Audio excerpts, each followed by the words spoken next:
here in the Greater Kruger National Park. Now, we are not entirely sure whether this is the first or second time that you are hearing an introduction from me. If it is the first, welcome. If it is the second, I'm sorry about that. And we are, if it is the first, you will notice that we are 20 minutes late. This is because an asteroid has clearly bashed into 3 or 4 of the satellites that we send the signal out on. And we're just busy building another one. Eugene's making one as we speak, and we'll send a rocket up shortly from the final control, which will hopefully sort out any issues. We also have a couple of radio comms issues, so should your questions not be answered, please do not panic about it. It is not because we dislike you in any shape, way or form. We love to hear from you. Hashtag Safari Live or questions at WildEarthTV if you would like to email us any questions or comments about the goings on this magnificent piece of wildlife land that we call Djuma. Obviously, great drama today, and that's what I think half of what keeps people coming back to the wilderness and coming back to watch us here at Wild Earth. There was a hugely sort of disturbing sight this morning of Madiba, young male leopard, killing a domestic dog, or trying to kill a domestic dog, and hoisting it into the tree. That domestic dog then, I'll tell you exactly what happened. So the dog was hoisted up the tree, and unfortunately when Brent got there, he thought it of course was an antelope, until he very clearly realized that antelopes don't look like that at all, and it was a domestic dog that had got in from the communities. Now that's another discussion in itself. I'm just going to go through what's going to happen with the animals and what we think has happened since you last saw the incident. So Madiba was chased out of the tree. The dog then fell to the ground. We presumed it dead. It wasn't dead. It then got up and ran away. Now the Sabi Sands was called in immediately. Now all dogs that come across the fence line have to be destroyed, and that is because of the possibility that they carry diseases. The Sabi Sands destroyed the dog, and they've taken it away for testing for various diseases, including rabies and various others. Now, we don't know what's going to happen as a result of those tests. We will keep you posted, rest assured. We will hide nothing from you, so please understand that. But at the moment, that's all the information that we have. We're not going to go off to Sandila today, at least Madiba. I think he's had a fairly traumatic time this morning, and I think he needs to be left alone in peace for the rest of the afternoon. So that's the case with Madiba. I'm happy to answer some questions on that, but please, I would ask you to avoid asking any questions about exactly what's going to happen as a result of this, because we really don't know. We're as in the dark about it all as you are. Now, what is interesting, of course, is how on earth 2 domestic dogs came to be on this reserve. As I've said before, on the western boundaries of the Kruger National Park, now we're pretty close to the western boundary, there are 9 million people, most of them living in abject poverty as a result of, well, I mean, we're a poor country at the best of times, and the apartheid legislation and apartheid land policies are still being felt to this day, along with various other socio-economic troubles that are born of our troubled history. Anyway, what that means is that there are hungry people out there. Some of them resort to poaching, hunting, what they would be traditionally called hunting, and unfortunately that often does happen with dogs. I have spoken to many people in those communities, and they only resort to hunting in the wild because they can't afford to buy food. Now, this is a difficult thing to understand and difficult to deal with. It's not an easy thing for somebody to come into a potentially dangerous area like this and hunt food for their children and for their wives. But some people have to do it because that's their last option. That's probably how those dogs came to be inside the reserve today. Yes, it's not pleasant, but some people are left with no option. And so specifically, some of the owners of the Sabi Sands, especially the owner of Djuma actually, they pay a huge amount of attention to various community development initiatives that go on in the villages outside the fences of the Kruger National Park and other areas too. Conservation land the world over is highly conflicted. In South Africa, that of course is made worse by our turbulent history, but that's how the dogs came to be here.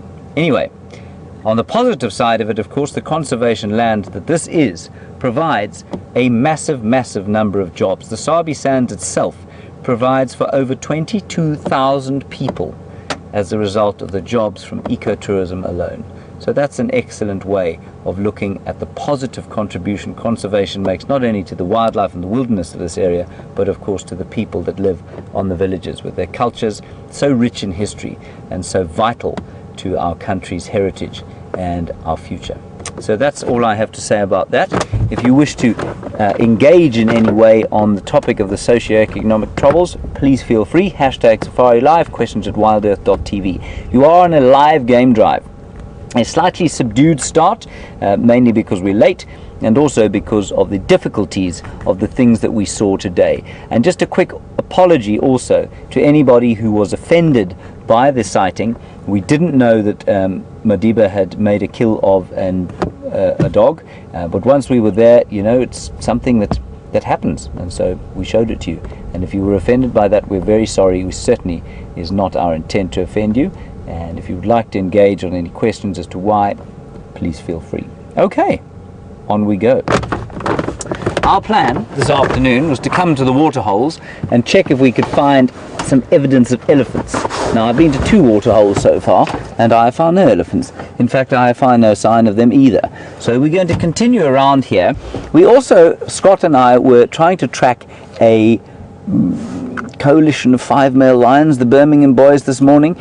A combination of weather conditions, the incredibly poor tracking skills of me, and Scott's a bit better on the tracks than I am, but we did manage to find them. Anyway, so we're going to go towards where they were, or where the tracks were, and see if we can't pick up on them. That would be a wonderful thing to see. But otherwise, it is a beautiful 23 degrees or 72 degrees Fahrenheit. Marvelous, marvelous color to the sky, glorious blue, and it's just a really nice atmosphere around the bush at the moment.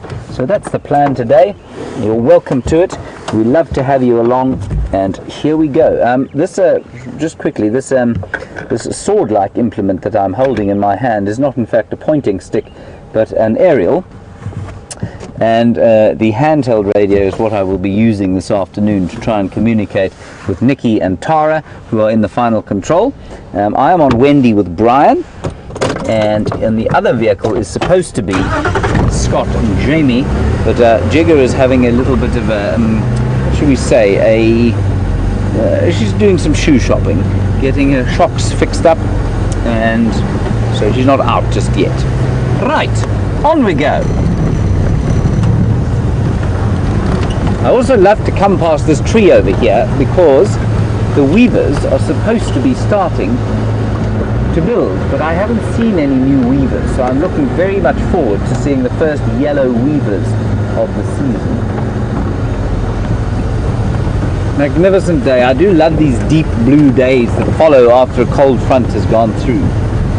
It'll be chilly this evening, but it's really nice because we get such incredibly hot September and October days.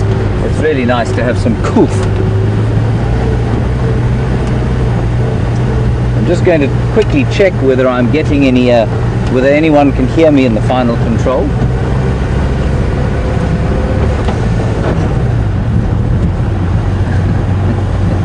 I think they can hear. Oh.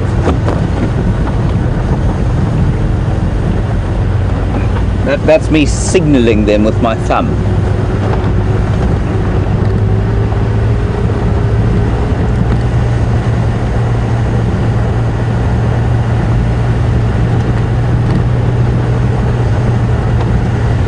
Gosh, it's just amazing how green it is becoming, and I mean, I'm going to blather on about this for a long time, I suspect, but it really is so beautiful to see what was a golden grey, which was also very beautiful, changing to this hundreds of different colors of green, and you can see the leaves sparkling in the sun as we drive towards the sun. So quite apart from finding the animals, the joy of being out here for me lies in watching the changes and in being something of, I guess, not so much an active participant, but an observer of the changes and an absorber of the atmosphere. I really enjoy doing that. And so when I'm in the bush alone, I don't normally rush around trying to find animals. I normally spend quite a lot of time being fairly silent or just walking and not specifically tracking anything. And I find, for me, That's my favorite. Brent Leo Smith, of course, is entirely different. He, being of the highly enthusiastic and irascible man that he is, he loves to go tracking and finding things all the time. Scott's probably somewhere in the middle.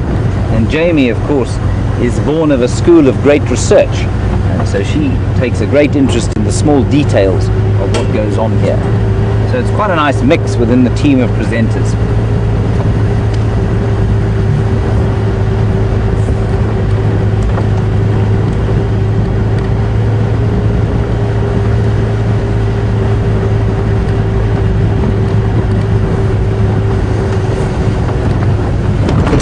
Go.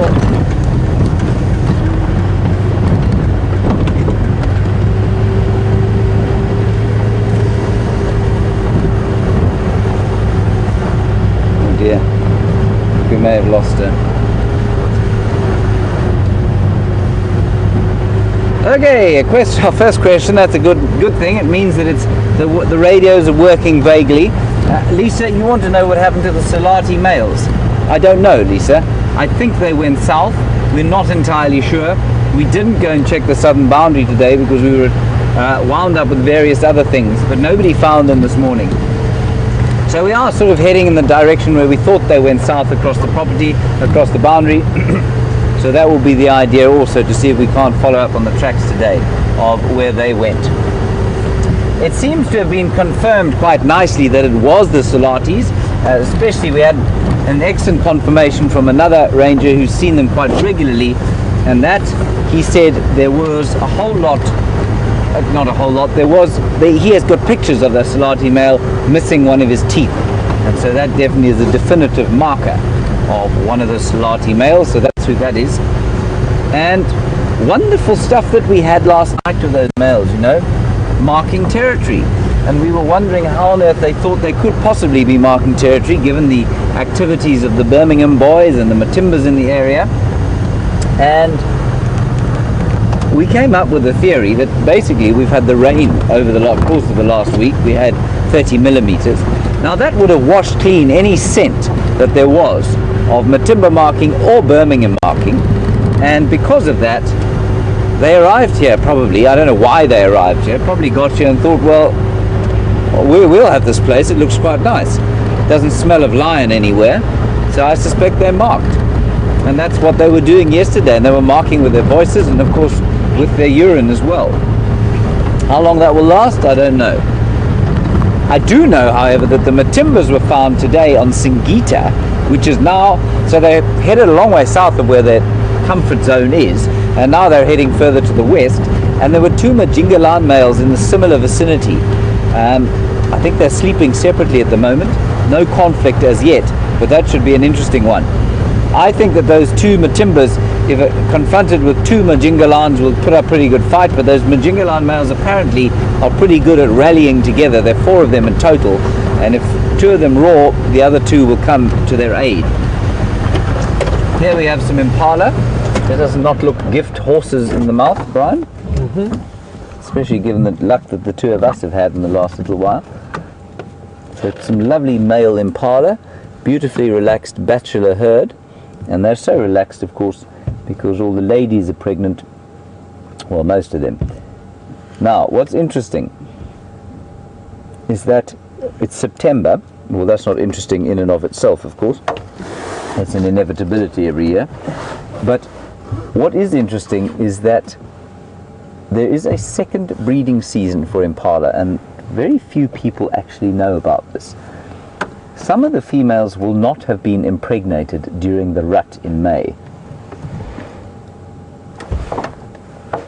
And because of that, they do go into a kind of estrus around September, and they breed now, and then the babies are born around March time. Let me just work out on my fingers whether that's correct. October, November, December, January, February, March. Well, March-ish, April, plus minus-ish. Now, very few little lambs will be born then, but there will be 1 or 2.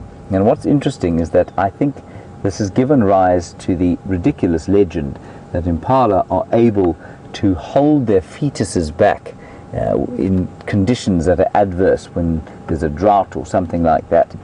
because I think for a long time people didn't realize that impala do have this second mating season. And actually I've seen them mating in September. I've only ever seen it once in May, but I've seen them mating because normally they do it at night, and in September it tends to be during the day, and so I've seen that. It's not a particularly spectacular affair. Each coital event lasts roughly 0.5 seconds, but there's no mistaking what's going on. Alright, so those are the male impala, and they're pretty comfortable with each other. So we're going to go off down here and see if we can't pick up some tracks of those males. Brian, did you copy that? Apparently there's a spot somewhere on the screen. Brian will just clean the screen, everybody.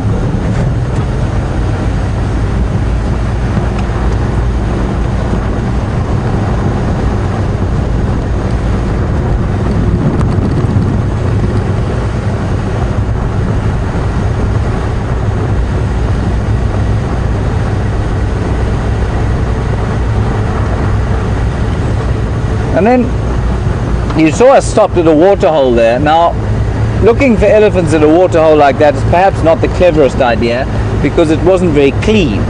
And elephants do prefer to drink clean water, and one of the things that was in the water was some red algae.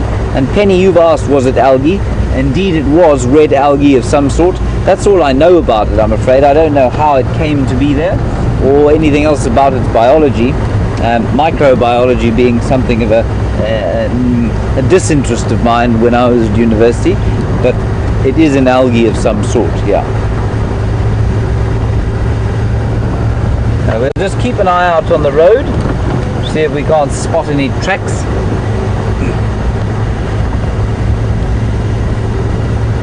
But I know that this road was driven quite extensively this morning, and I don't think anybody came up with anything. It was quite a cool day, so it's not impossible that there would have been something in the way of lion movement. But as we all know, lions are reluctant movers during the day. Hello, impala.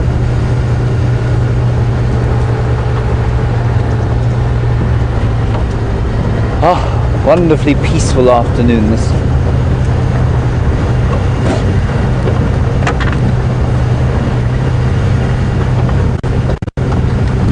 Now, if you do lose us, I apologize profusely. We are heading towards a place called Twin Dams, which does seem to sometimes cause a problem for recalcitrant Wendy.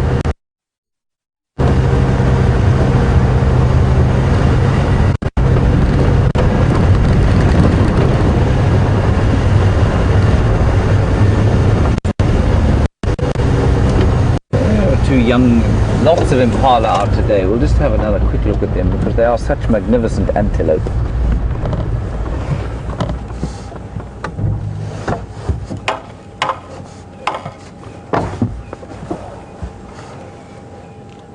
You can see those two young rams having a little bit of a sparring match.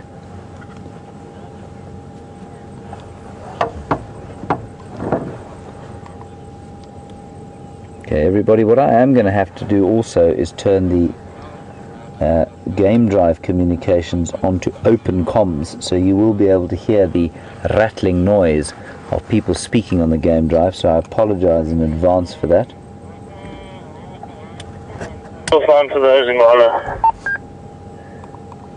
In the block near the repeater, and then there's a single track between Sullivan Cliff and Rebecca. But nothing was found, and then all blocks.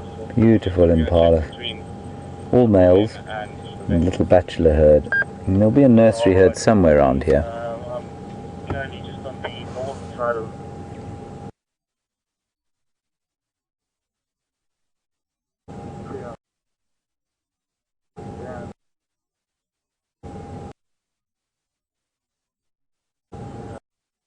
I will check having. Right, let us press on, Brian.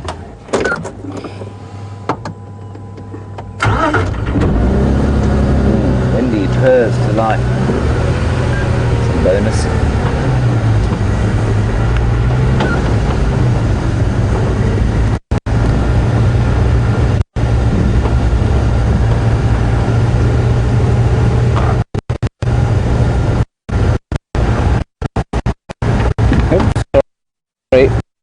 different radio.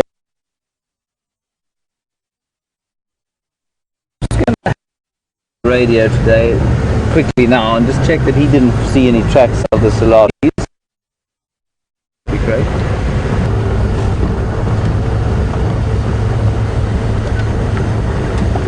Scott or Brent coming. Anyway, Jack.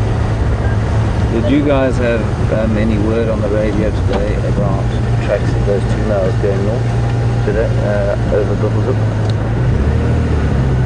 Negative. Jamie did check that area extensively. She couldn't find any tracks crossing the boundary. Ooh. But the road is quite hard. But they headed northwest. Central junction with Beautiful wildebeest. cut line. That block between Mpubu and Bubblezip cut line last night. Okay, copy, thanks. So, Updates for you and all other stations on Sabi Sands procedure when it comes to dogs and the leopards. a lone wildebeest bull. Will be darted and inoculated within the next 7 days. Sorry, just hold on everybody. I just need to quickly confirm something. Confirm that is definitely going to happen. We've just spoken to Mike. Apparently that is what they've been doing for the last 5 years with all possible animals, as long as they're not showing actual signs of rabies. Okay, so can I confirm that? That was from Mike Grover, but he's pretty certain they are not going to destroy that animal.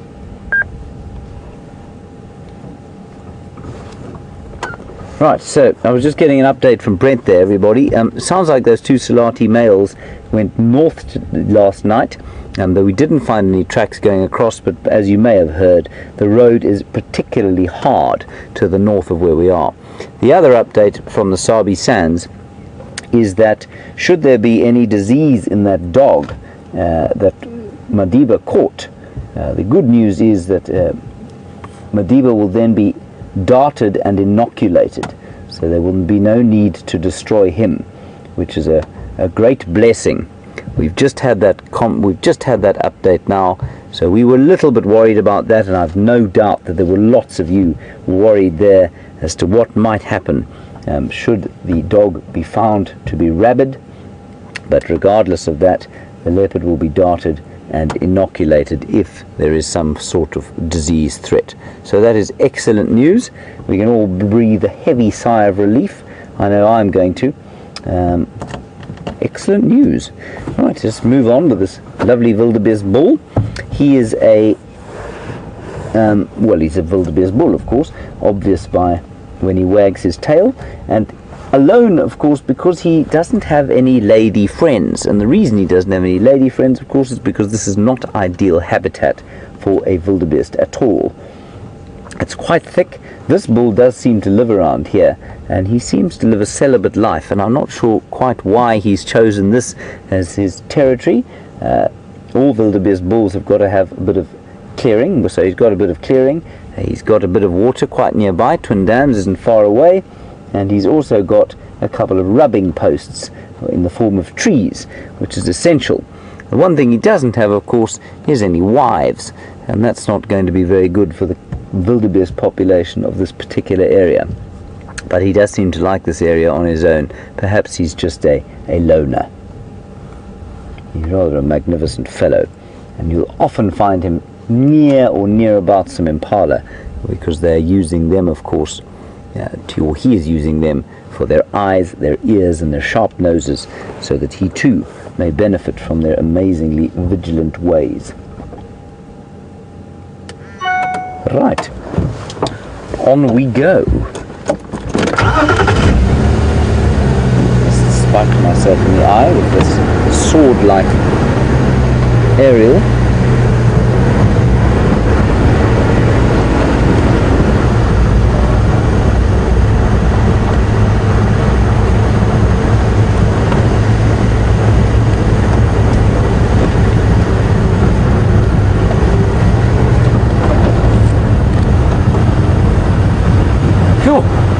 What a relief!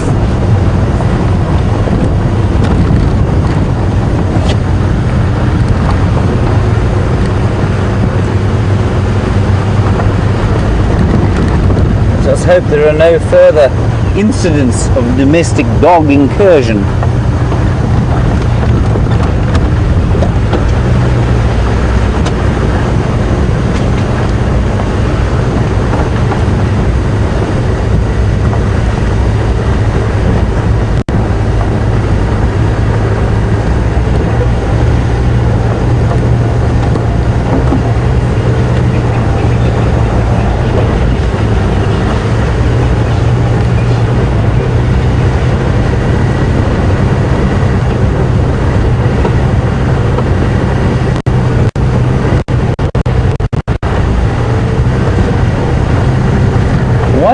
Wonderful question here about lion roaring, and it's a very interesting one.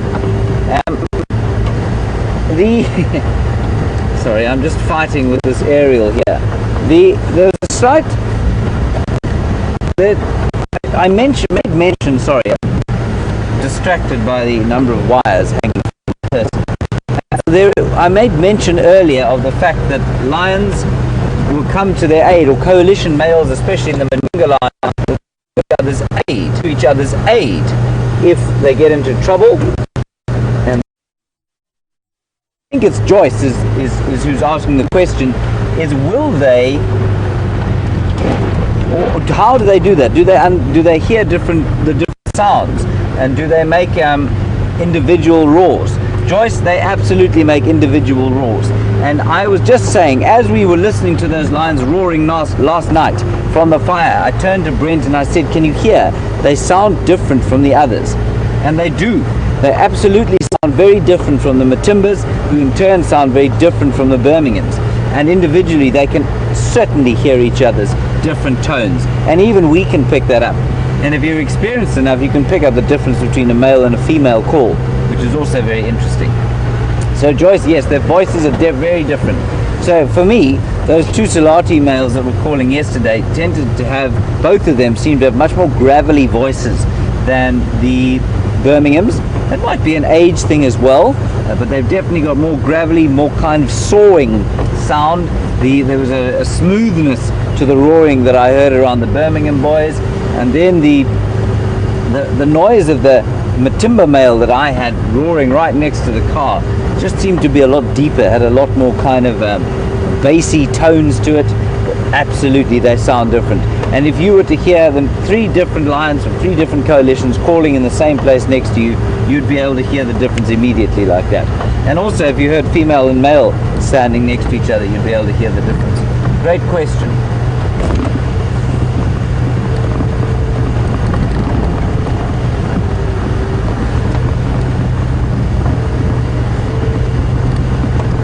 And then I'm sure you can say the same for leopards as well, but I would be a bit nervous to try and distinguish the two. You can definitely hear the difference between a male and a female, but because leopards we don't hear them calling as much. I'm sure you can tell the difference. They can definitely tell the difference, but I certainly wouldn't like to put my money on being able to hear the difference, but I'm almost 100% sure that the leopards themselves can hear a difference.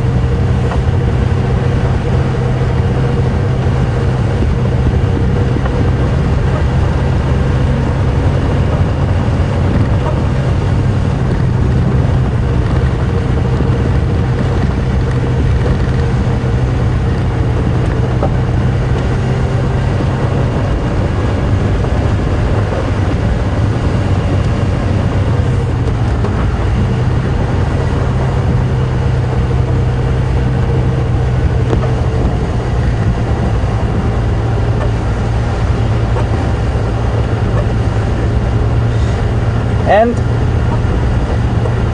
so animals obviously have an enormous array of sounds that they make, and they make different sounds for different reasons. And one of the things that we listen to a lot of, or try and hear, are alarm calls from things like squirrels and mongoose and birds and impala, and even duiker don't seem to do it much. Steenbok don't either, but certainly wildebeest do, and kudu. All the tragelaphid, the kudu, the nyala, and the bushbuck make barking sounds, and squirrels make chirruping sounds, and They sound like birds if you don't know what the sound is. And then the dwarf mongoose make the noise that gives them their onomatopoeic Shangaan name of Matsigitoch. They make a sort of squeaking sound that sounds a little bit like Matsigitoch, Matsigitoch, Matsigitoch. And that's where they get their Shangaan name from. So lots of different kinds of calls that different animals can definitely interpret in different ways. Now, whether I'm pretty sure I definitely can't tell the difference between two dwarf mongoose calling, but I can absolutely be sure that they can hear the difference between individual calls. They have different voices in the same way that you and I have different voices.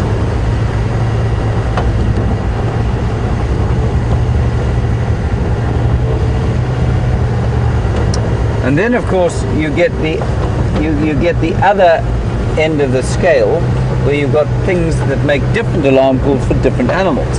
Now, I think it happens more than we realize it does. In monkeys, certainly we know that they make at least 3 different kinds of alarm calls. I can't hear the difference, but researchers into monkeys can definitely hear the difference with their naked ear, if you like. And so they'll make a call for a snake, which will result in the troop rushing up the tree. They'll make a call for an eagle, which will result in the troop rushing down to the middle of the tree so that the eagle doesn't come and whip them out. And they'll also make a call for something like a leopard, which will just generally cause mass panic and make them rush to the top of the tree as fast as possible. So there's almost a language that goes on around monkeys and their alarm calls. I suspect you'll find that it becomes slightly less sophisticated the further down, or the less primate-like the animals become, but I'm pretty sure that there's different kinds of alarm calls for different kinds of threats. Because if you're a mongoose and you see a snake, to make the same call as if you see an eagle, for example, would probably result in things being quite difficult and making the alarm call actually more dangerous than it was helpful.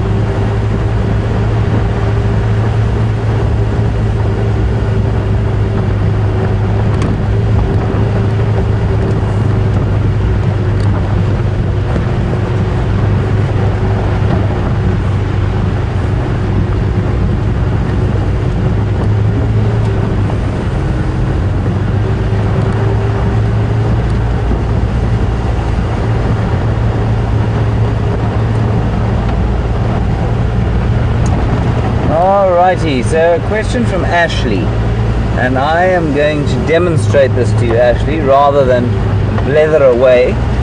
I'm just going to find an appropriate spot. Stand by, Ashley, I'm going to get back to you now.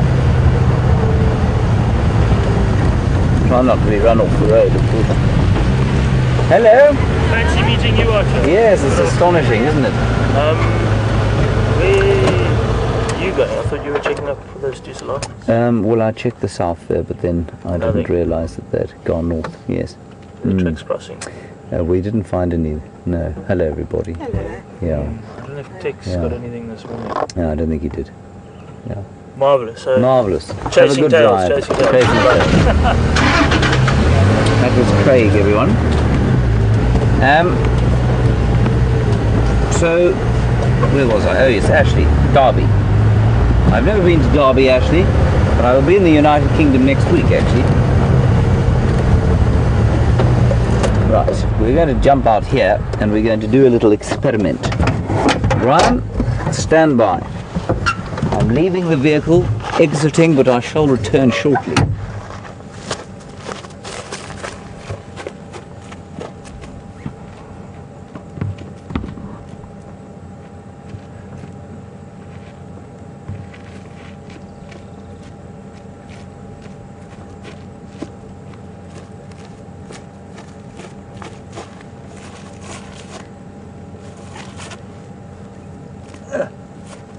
Stand by. Right, now, here we have 2 different grass species. Now, Ashley, your question was basically, do we have, you say, you can see the flush of green, and is it nutritious, and are the animals starting to enjoy the nutrition from the different greenness that there is around the place, or do we need more rain?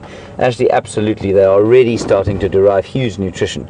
How a grass plant works, Brian, I'm going to pop it over here if that suits you. Was that into the sun? Is that terrible? Perfect, that's perfect. Okay, so there is a very nice example of a grass plant that has been grazed. Now, a grass plant has very shallow adventitious roots. What that means is that it doesn't have a tap root, okay? And this white bit here, this fat piece here, is where a grass stores the nutrients that it needs to sprout once the rain begins. So during the height of the dry season, you will see things like warthogs digging up this piece, and it's called a rhizome. This piece is called a rhizome, and it's full of nutrients and carbohydrates and things like that, and that's where things get stored. So when the rain comes and these adventitious roots have got sufficient or can draw water from the surface, what happens is that the nutrient base here sends out these leaves, and this is a new leaf here, right? And that new leaf is now filled with nutrition, and it's also going to produce nutrition. So it's going to photosynthesize, it's probably photosynthesizing as we speak, and it's going to send the photosynthates or carbohydrates that it makes down into the rhizome, and that's where they're going to live. But the leaves themselves are extremely nutritious. Now this one comes from a termite, it comes from away from the termite mound, and this one here comes from the termite mound, and Brian and I are now going to sample whether we can taste the difference between that is on a termite mound and that is not. There you are, Brian. Thank you, sir. That is your piece. That is your termite mound piece. And the reason we're doing the difference is because the soil on a termite mound is much more nutritious than the soil away from a termite mound because of the termite's dung.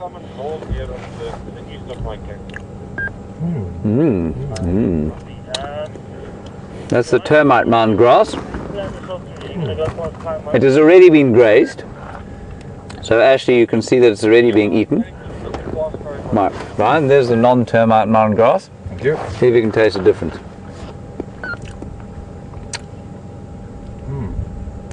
You can, hey? Yeah, you can. It's not as good. No, it's a lot more Bland. Yeah. There we go. That's actually fascinating. I didn't know if that would work or not. I've never done it before. So, termite mound grass. You can see it's been quite heavily grazed already. So Ashley, animals are already selecting for the grass that is on the termite mounds and the greener stuff. And then this one away from the termite mound, you can see it's not growing nearly as thickly, A, and B, you can see that, or you can taste that it doesn't taste quite as good. Good, I'm glad we've done that little experiment. Let us continue.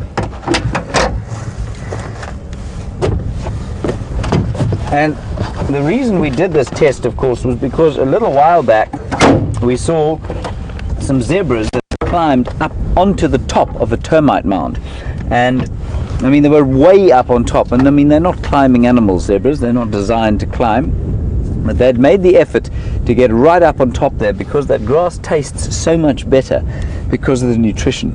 So I said we'd give it a test, and we now have.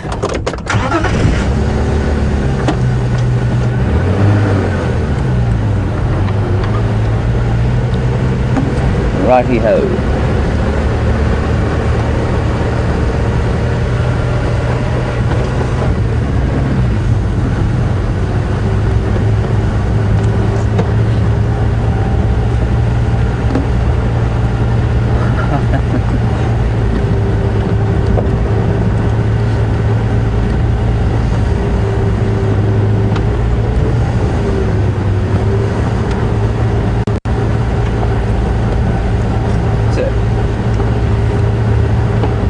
Maureen in the United Kingdom, you say that when I come next week I can come and have some tea and chalky biscuits with you. Well, that'll be lovely, thank you very much. I'll be there on Monday at 4 o'clock in the afternoon. And then Stephanie in Switzerland, you would like to see some wildflowers, and you like wildflowers, and you say if there are any, can we show them to you? Absolutely we can if we can find any. I don't, one or two, here's one right now. What a stroke of luck. Can you is this okay for you?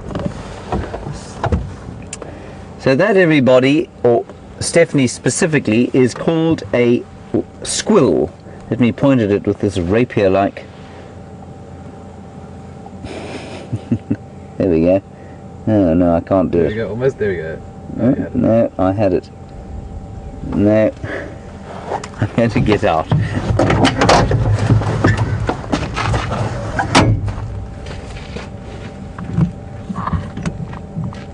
There it is.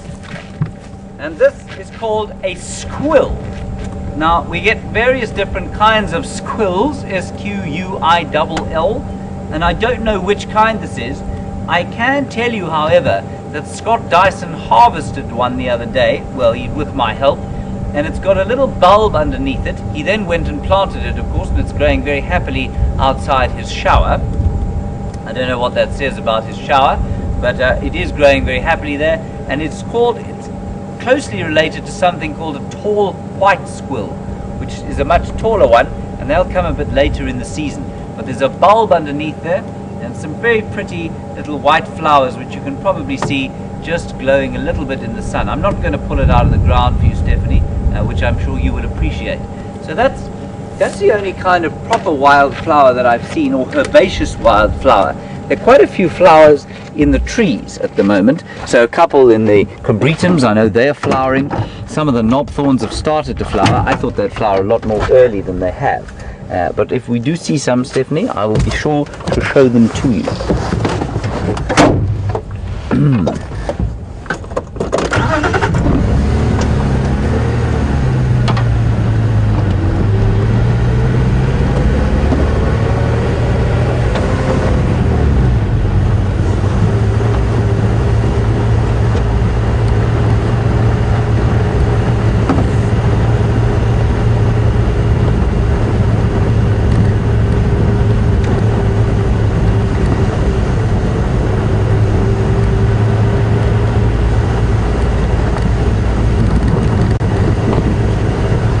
Question from Connie about whether the cameramen worry about what I'm going to make them eat when they get on the back of the vehicle with me. I think I'm going to deflect that one to Brian. Brian, do you live in a great state of fear as to what I'm going to feed you? I'm terrified. There we go, Connie. On a daily basis. They're terrified on a daily basis. I think Brian's joking. I hope he is. He might not be. I'm not sure. I'm joking. I am joking. Phew. Lucky this time, James. Yes, thank you.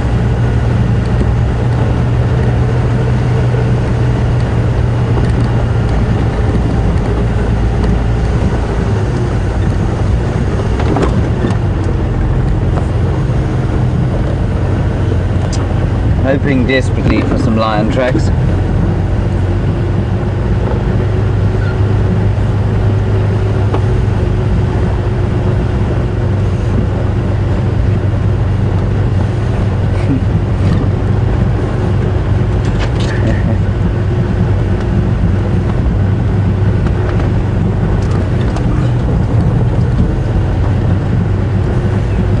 So, quite an interesting question here from Sandy. Who would I rather see take over Djuma in terms of the Lions? Would I rather it was the Birmingham boys, or would I rather it was the Salatis? Sandy, you seem to want the Birmingham boys to take over because they're young and there are 5 of them, and so the chances of there being another takeover are obviously reduced. I think I would tend towards that. I don't believe that those Salatis are in particularly good shape, especially the one who's got a very damaged rear hip. I don't know why they aren't territorial. If they've come into this area, it strikes me that they've either deciding that they want to push their territory out and make it a bit larger, which is possible, or that they've been thrown out by some other males.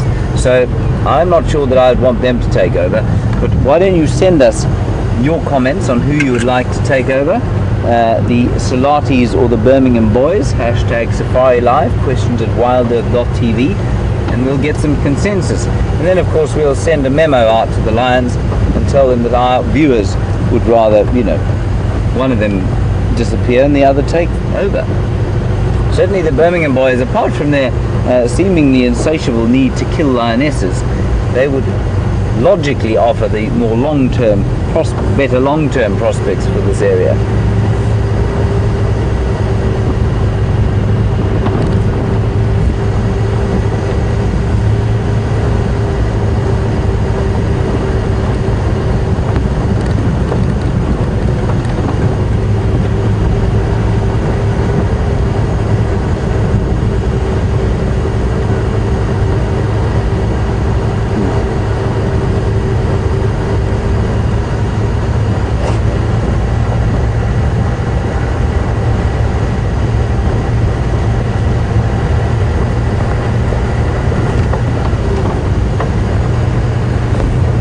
And then while we're driving along, hoping desperately to find some tracks of an animal or two, Lewis in Virginia, you want to know if animals have got taste buds like ours.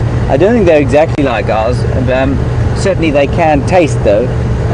They have, I don't think they interpret the taste in the same way though. So while taste for us is a pleasant and unpleasant thing, you know, lions will eat the most rancid, foul smelling meat, and they have very sensitive noses and olfactory senses, but they don't seem to mind that kind of foul stink. They would just go right ahead and eat it. But so you're asking basically as a function of or as a result of the fact that Brian and I tasted those two different grasses, and you want to know, would animals be able to taste the difference? I'm sure they can, you know. It probably is a different interpretation, but definitely one was profoundly sweeter than the other. And we know that, oh, look at that, there's a giraffe. Two giraffes. And I've seen these three before, you know. So Lewis, absolutely, I think they can taste the difference, and I think they interpret that as what's being better for them and what isn't. There are three beautiful giraffe, one large bull, two cows.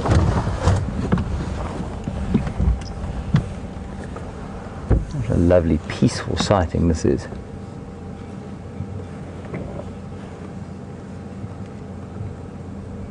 You can see the bull immediately by his vast size, and they are, you don't notice it so much when you see them individually. When you see them on their own, you don't notice the incredible size difference between the bulls and the cows, but there's no question that there is a huge difference. You can also see, of course, the fact that his horns are bald at the top, and the females tend to have hair on their horns.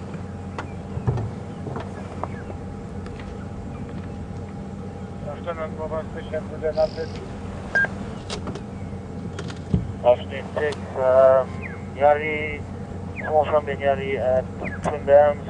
Also there's one of Bubu, Steve in the mud. There's a couple of Marabou stalks fishing at Dari Dam. And beautiful giraffe sighting.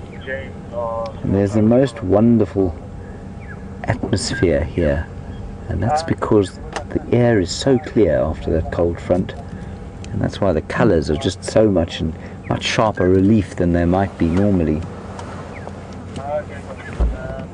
I think that bull is up to, well, not up to no good at all, but he has designs on those two ladies. We have seen a couple of different pairs of bulls harassing cows at this time of the year, and I think while they're not specifically seasonal breeders, they will mate now because they have a gestation period of just over a year. So were they to breed now, they'd have a baby born in November, which of course is traditionally when we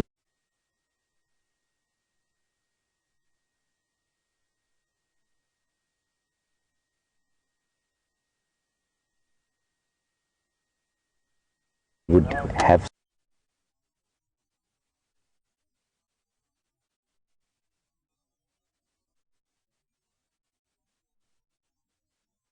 some pretty good rains. So I suspect that's why a lot of these females are probably coming into estrus now, and that's why the bulls are paying them such close attention. You don't see this behavior normally between giraffes. You don't see a bull standing just staring longingly after two cows.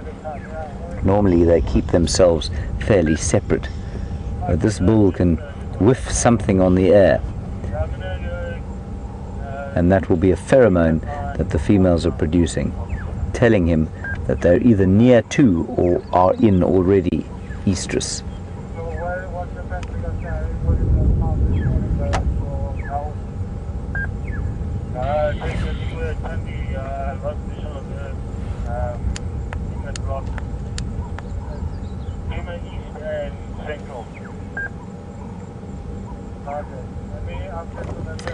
And I think, you know, a giraffe can live to about 20 years, maybe up to 25 in good conditions, and they'll be sexually mature probably at around 4. But a bull, as with most of the species out here, unless, you know, sexual maturity often comes a long time before they're actually able to mate.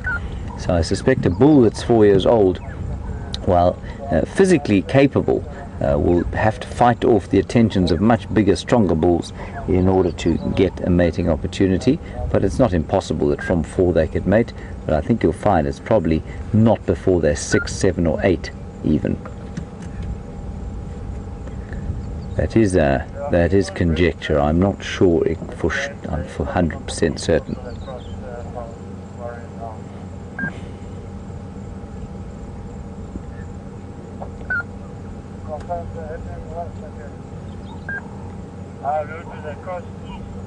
We'll just go a little bit further down this clearing.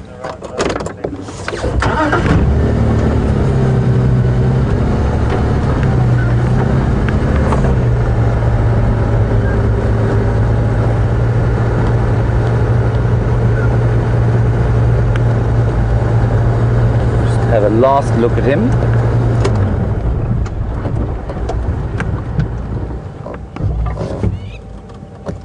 There's also a bird here that I want to show you.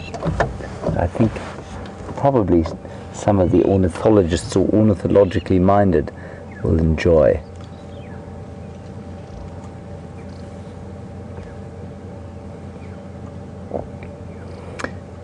Now, for a long time they thought giraffe was silent, and certainly if you watch them, that's definitely the impression you get, that they are entirely silent. I've heard a female giraffe shouting at predators. They do make a kind of angry hissing sound, but also they're apparently capable of similar sort of communication as elephants. So they do apparently make infrasonic sounds that are too low for us to hear. I find that very interesting.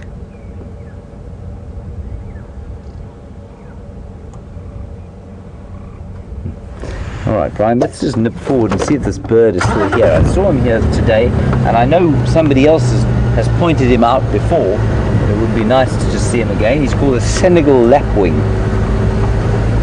Used to be known as a lesser black-winged plover, now a Senegal lapwing. Where is he? Try and look for him on the floor,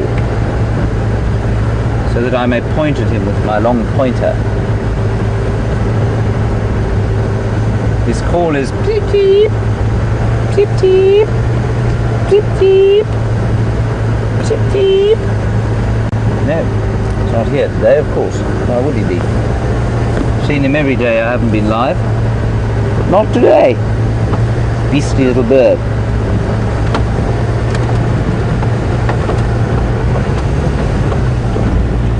Let's continue up this road. I think that our radio communications are not good in this particular part of the reserve, so if I don't answer your questions, it's not because I'm being rude, I promise.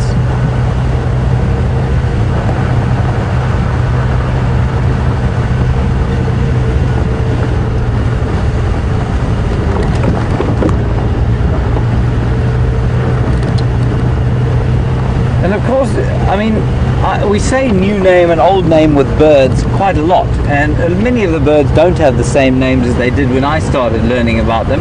But of course the change took place almost, in fact more than 10 years ago. And the reason that some of the birds have changed names, so for example, the grey go-away bird used to be the grey lory, the Senegal lapwing used to be the lesser black-winged plover, various others have changed too. And that is simply because the names had to be brought in line with those that occur in East Africa as well. So a lot of the same birds occur in East Africa that occur here, but for a long while they had different names, which doesn't make any sense if it's exactly the same bird. And so that's why over here, well, something like a lory, for example, lory is an Afrikaans word. And obviously they don't speak Afrikaans in Kenya and Tanzania, they only speak it up here. And so the lories, except for the grey go-away bird, became taracos, which is a more universally acceptable or accepted name. And that's why they changed. But we still, I still get confused with some of the new names, especially with the littler birds like the flycatchers. They all changed, a lot of them changed. difficult to keep up with exactly what's going on.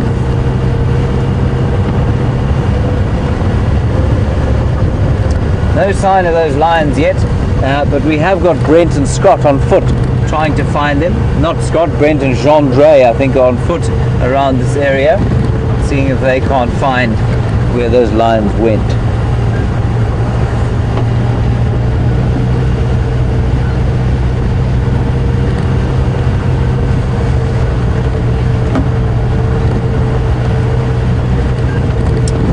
We've already driven a fairly substantial portion of Djuma so far, and I really would like to see a few elephants today.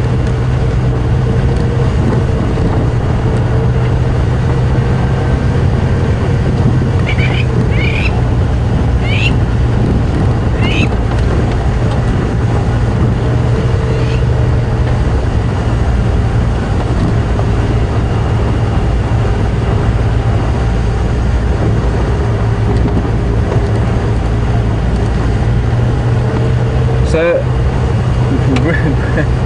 brilliant research from Raisa in Finland, who said that she's researched a couple of things on taste buds, and apparently, I forget what the first one was, but secondly, carnivores are 450 taste buds, which sounds like quite a lot, until you hear that human beings have got 10,000.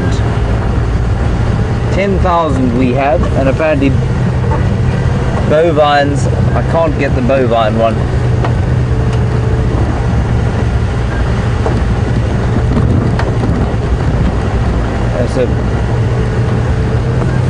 So bovines are even more sensitive than we are. They've got 20,000 taste buds, so they can definitely taste the difference between a termite mound grass and a non-termite mound grass. But the poultry 450 that a carnivore has got makes enormous sense when you consider the foulness that they sometimes subject themselves to eating.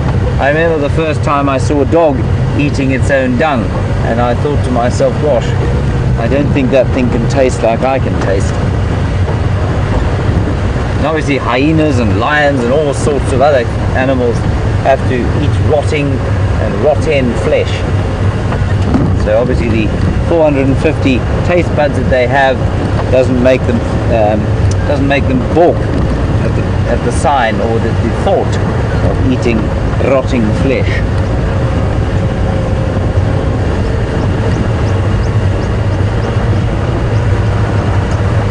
I think we'll go a little bit further forward into the next clearing, and then we're going to stop and have a listen and see what we can hear.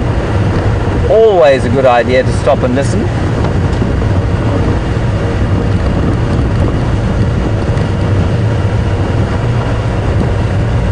Lovely clearing up ahead that's turning greener and greener and greener by the day.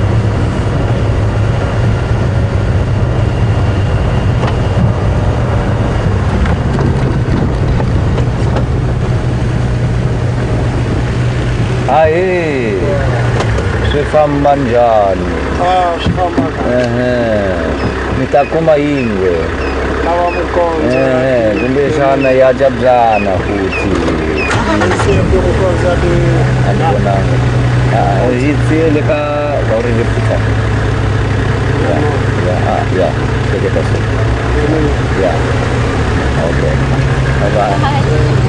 Right, good news everybody. The time has come for you to leave me briefly away from this sword-like radio that is well, providing quite good communications I think today.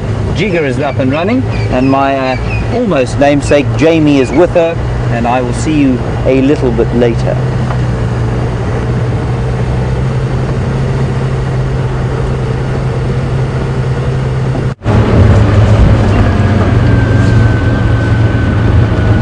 So, good afternoon everyone, and welcome to the Sunset Safari. Now, Jigger's had a little bit of a delayed start, but it also comes out with a brand new set of shock absorbers, and we have a big thank you to say to Opar, who many of you will remember had his television debut about a week ago when he was trying desperately to fix Wendy. Now, for those of you who don't know, my name is Jamie, and we have Scott as a special appearance as the cameraman once again. Now, I know that Linda and Sue were wondering if we've had any feedback from the Arethusa guides, and for those of you who might be joining us and aren't sure what was going on, apparently there was an enormous herd of elephants that was seen on the Arethusa Dam camera last night, and they went through into the lodge, and it sounds like they may have been causing a little bit of havoc on that side. I'm not sure what the staff of Arethusa woke up to this morning, but it does sound like there was a bit of chaos there.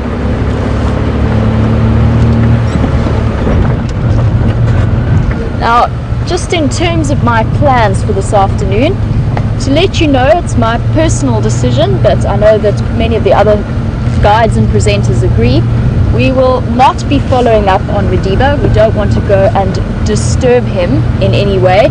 It's been something of a rough morning for him, and the Sabi Sands did have to chase him away from the kill that he had, or the dog that he'd taken up the tree. And I feel that he's had enough sort of interference from people this morning, so I'm going to leave him in peace for this afternoon.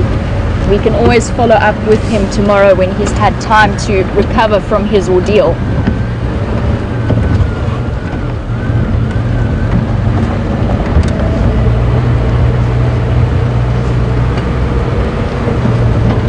We had a wonderful herd of elephants this morning on the sunrise safari, with 2 young bulls keeping us very entertained. And now with the story of the elephants who've made their way into Arethusa Lodge, I thought I might finish the story that I started this morning, but I don't think ever had the chance to finish. Now, I was describing the camp that I used to work at, and it had an elephant wire at head height, not electrified or anything like that, just with pieces of metal attached to it, that whenever the elephants bumped into it, it made a bit of a noise and scared them away and stopped them from coming into the garden. Now, it worked fairly well for the breeding herds, but unfortunately not always so well for the bulls. And we had this beautiful fever tree, which is a big green thorn tree that we get around here. The bark is a bright greeny yellow, and that served as our Christmas tree for my first year working there. It was really beautiful. We hung all of the Christmas baubles up from there and decorated it with tinsel, and it was definitely my favorite tree in the garden. And we came by the one day, and an elephant bull called Riffraff had come in and pushed it over. The second time it happened, we managed to prop it up the first time and save it, but the second time it happened, it was well and truly bent double. We managed to hook it up to 2 tow ropes with 2 different vehicles pulling in opposite directions, not opposite directions, but at 90 degrees. We managed to get it upright, propped it up, and I wrapped the parts that he'd ring barked in foil, so it pulled the bark away from some of it. And we desperately waited for about 6 months, refusing to cut this tree down because I was determined it was going to survive. And 6 months later, when it was very clearly turned into firewood, I had to declare that it was probably past redemption, and we cut it down. But I was very, very sad to see that. What have we got hiding up here? Aha!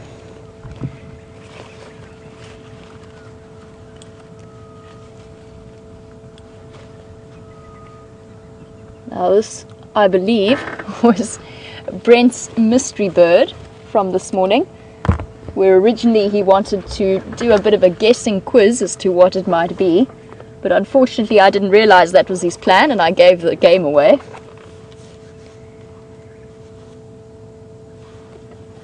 It's a bit of a funny one. It's one of those tricky things about raptors, is usually when they are young, it can take them up to 8 years for some of the different bird species to reach their adult plumage, or to get their adult plumage. And just like the Batelea, this particular juvenile looks completely different from what the adults look like. A little bit scraggly, but beautifully highlighted in the afternoon sun.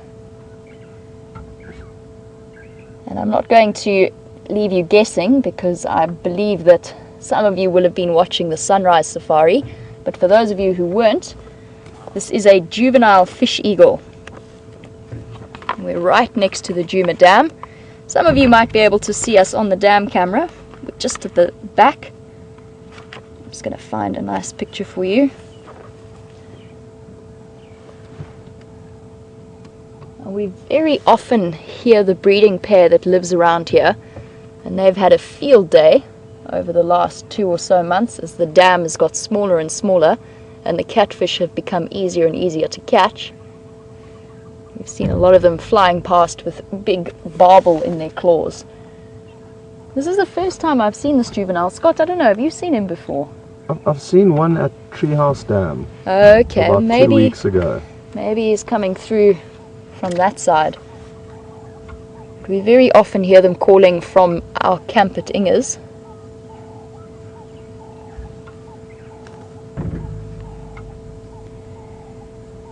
Now in this particular case, I mentioned that some raptors can take 7 or 8 years to gain their adult plumage. In the case of the fish eagle, it doesn't take them quite as long. It takes them between 4 and 5 years to take on that beautiful tan and white and black, very striking bird.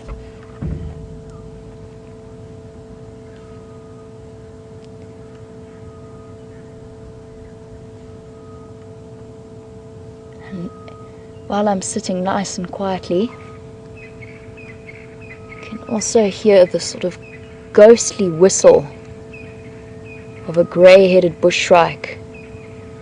Now in Afrikaans, that's a bird, the name of that bird is a spookvoël, or a ghost bird, just because so often you just get that very low, haunting whistle.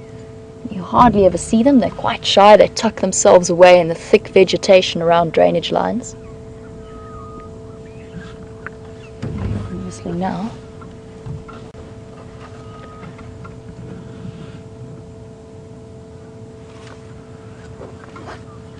Now it looks as though you've got one of the adult fish eagles at the top of the tree.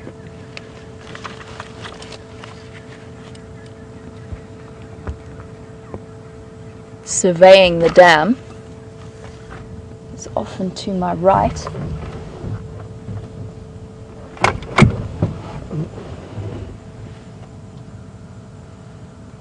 There we go. You just see that shock of white is what really highlights him. It shows up against the green of the tree. He's going to perch up there until he sees a nice fishing opportunity.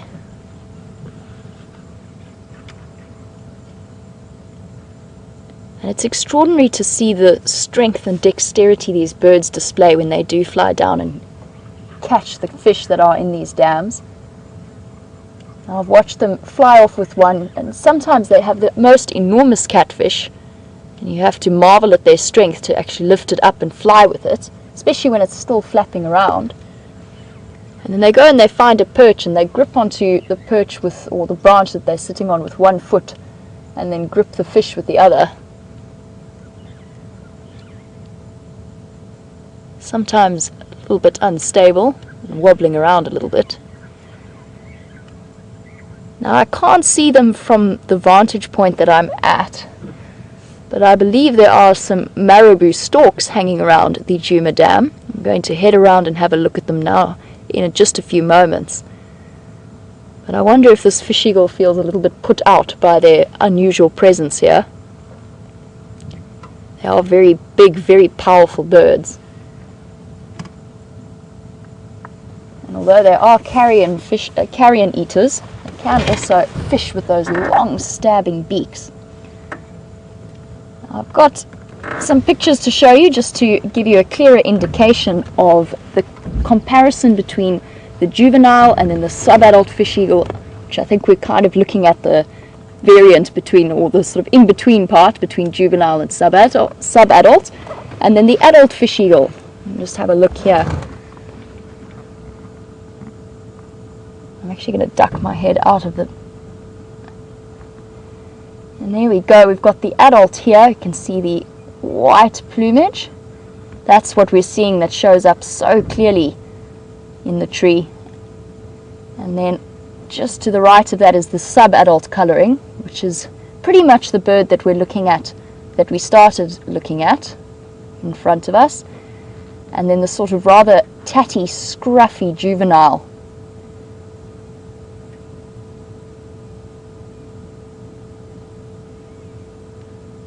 Very beautiful bird, and one of the calls that is so distinctly African.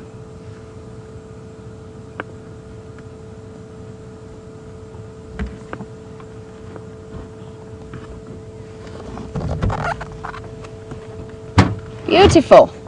Well spotted, Scott. Let's head down to the dam and see if we can see those marabou storks, if they're still hanging around. Now, I saw a picture that one of the viewers had put up earlier of one of the marabou storks with a very, very swollen looking crop, and I want to go and see if it's still hanging around and possibly chat a little bit about the meal that might have caused that.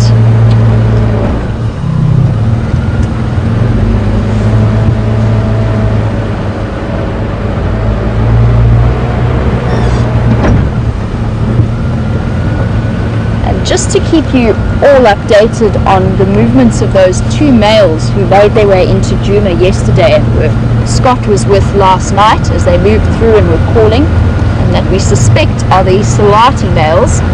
I've just heard an update from Craig on the radio. It seems as though they have definitely crossed into Buffelshoek.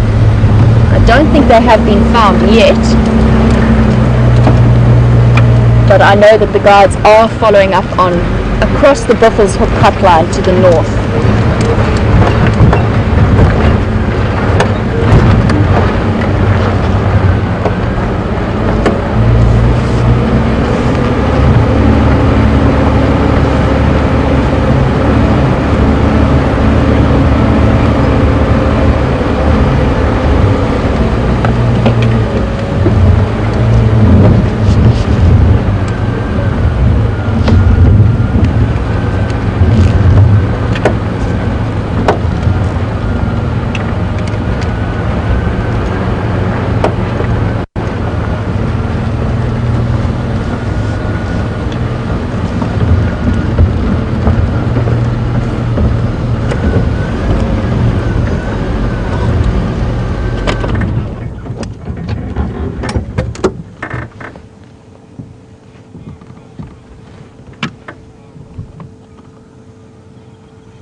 Here we have the 4 marabou storks that have been hanging around today and yesterday.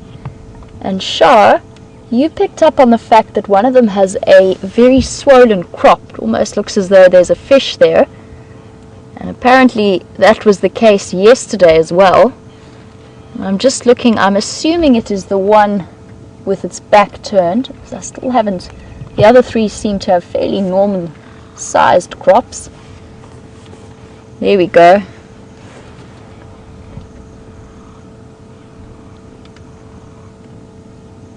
Does seem to be rather swollen.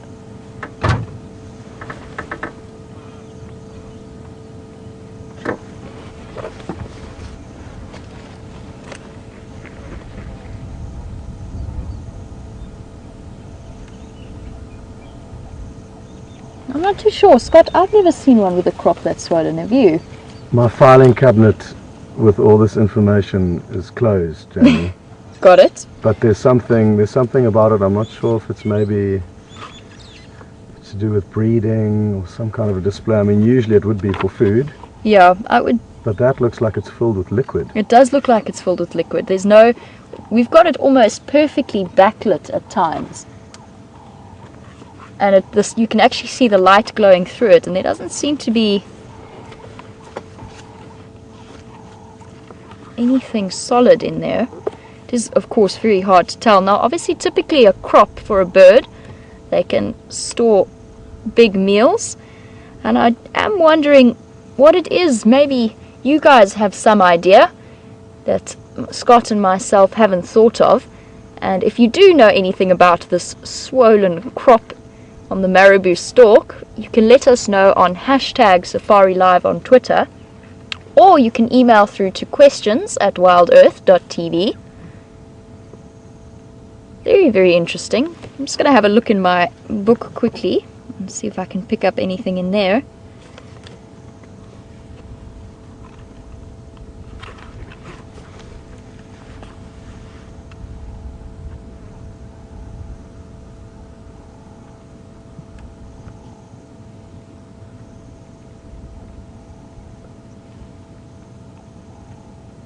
Now my book is telling me that a pendulous throat pouch is typical in marabou storks.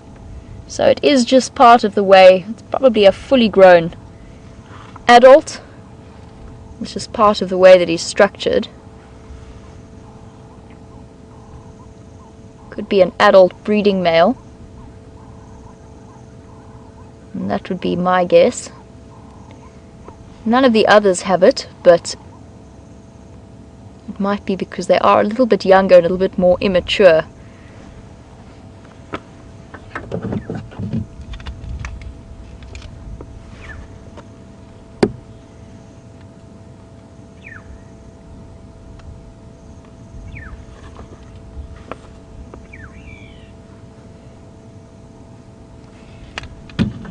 I'll say a big welcome to Ian, who is one of our new viewers, as well as a big thank you to him for providing an answer to our question of the pendulous throat pouch. And Ian tells us that it's used as part of thermoregulation, so to help the bird cool itself down.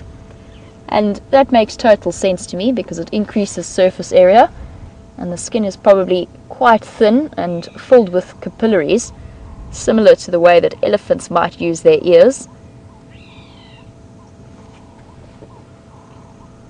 The other thing, of course, that many storks in this area are famous for, in terms of thermoregulation, is defecating on their legs to help with cooling and evaporation. Just helps to keep them cool, and obviously those legs are the most exposed part of them. And although we do typically see them in dams, you can see them around kills far away from water, and on days when it reaches 40 degrees or 45 degrees, they need a little bit of extra help.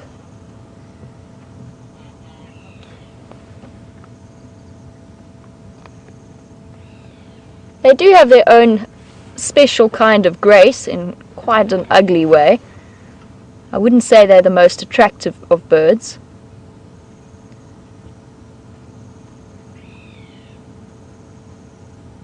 Also a special style of walking that I believe gives them the nickname the Undertaker bird.